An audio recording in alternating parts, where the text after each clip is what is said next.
Hello kids, welcome to our channel personal tutor. आज के इस वीडियो में हम डिस्कस करने जा रहे हैं कक्षा 2 हिंदी शिखर से एक पाठ जिसका नाम है राजा और गिलहरी।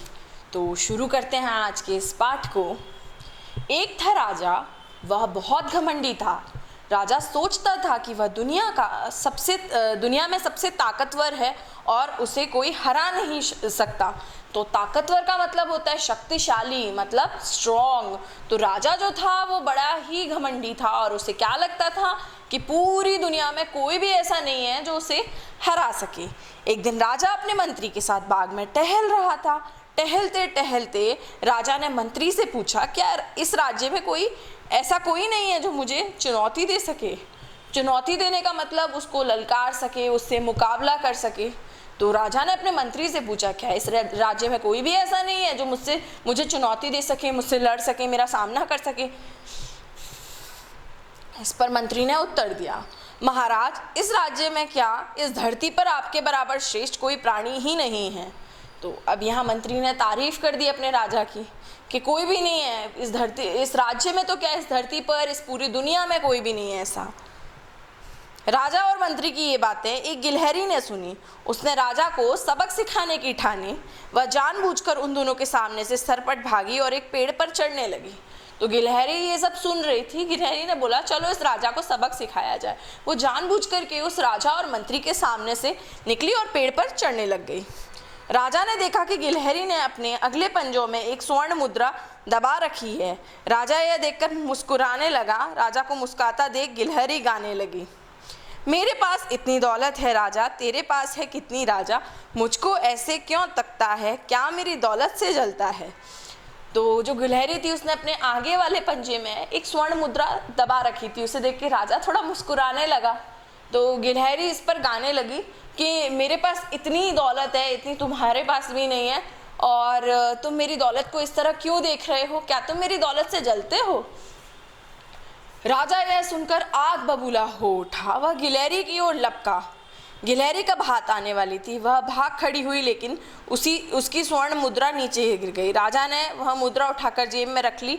इसके बाद राजा और मंत्री महल की ओर लौट चले। तो आग बबूला होना, राजा यह बस बात सुनकर आग बबूला हो उठा। मतलब आग बबूला होने का मतलब होता है बहुत गुस्सा होना।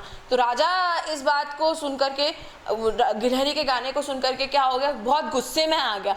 गिलहरी जो है वो गिलहरी की ओर लपका, मतलब गिलहरी को पकड़ने की कोशिश करी, लेकिन गिलहरी तो हाथ आने वाली नहीं थी। लेकिन उसका जो सिक्का था वो वहीं गिर गया और वो सिक्का उठा करके राजा ने अपनी जेब में रख लिया और वापस अपने मंत्री के साथ कहाँ आ गया, अपने महल वापस आ गया।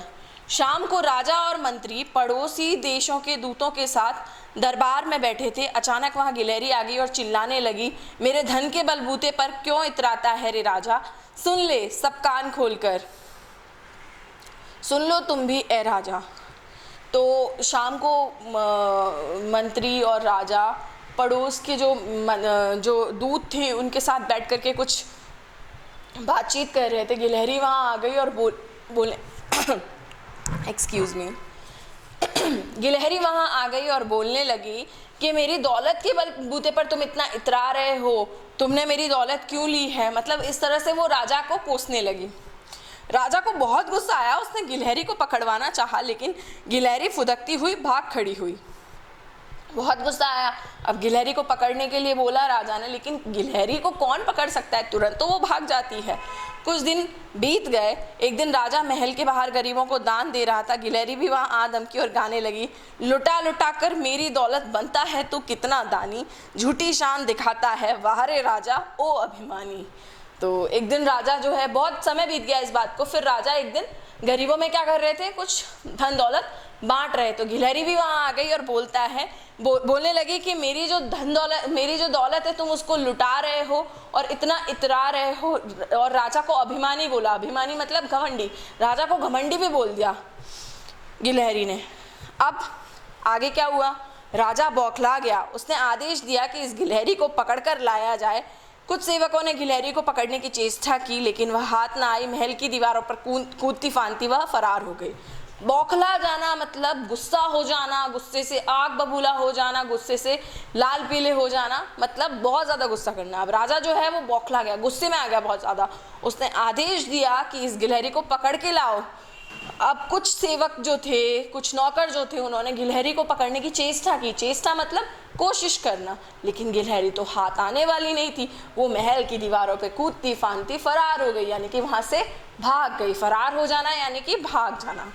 फिर कुछ दिन बीत गए। एक दिन राजा महल के अंदर भोजन कर रहा था, तभी गिलहरी वहाँ पहुंची और गाने लगी, देखो अपने राजा को, देखो देखो देखो भाई, मेरी दौलत के बलबूते पर उड़ा रहा है खीर मलाई। फिर इस बात को दिन बीत गए जब वो फरार हुई। एक दिन राजा जो है महल के अंदर बैठ करके खाना खा रहा था, गिलहरी वहाँ आ गई और बोलने लगी, देखो देखो राजा को, मेरे दौलत के बलबूते पर ये राजा क्या कर रहा है, खीर मलाई खा रहा है। राजा अब तक बहुत परेशान हो चुका था। उसने जेब में से गिलहरी की स्वर्ण मुद्रा निकाली और उसकी ओर फेंक दी। तो गिलहरी ने क्या किया, राजा ने क्या किया, अपनी जेब से स्वर्ण मुद्रा निकाली और गिलहरी की तरफ क्या कर दी, फेंक दी। क्योंकि राजा बहुत परेशान हो चुका था बेचारा, करे तो करे क्या। गिलहरी ने तुरंत अपनी मुद्रा उठाई और जाते जाते गाने लगी, मैं जीत गई, मैं जीत गई, हारा ताकतवर राजा, एक गिलहरी जीत गई, देखो हार गया रे राजा। तो गिलहरी ने अपनी स्वर्ण मुद्रा तुरंत उठा ली और उस पर से वो गाने लगी कि मैं जीत गई और ये ताकतवर राजा जो है वो हार गया। यह सुनते ही राजा बौखला गया। उसने मंत्री को बुलाकर गिलहरी से पीछा छुड़ाने का उपाय पूछा। मंत्री ने सुझाव दिया, महाराज, गिलहरी बार बार आपको उकसा रही है, यदि आप उसकी बात पर ध्यान ही ना दें तो वह फिर आपको कभी परेशान नहीं करेगी। तो राजा ने मंत्री को बुलाया और पूरी बात बताई कि इस तरह से गिलहरी ने तो नाक में दम करके रखा है, परेशान करके रखा है।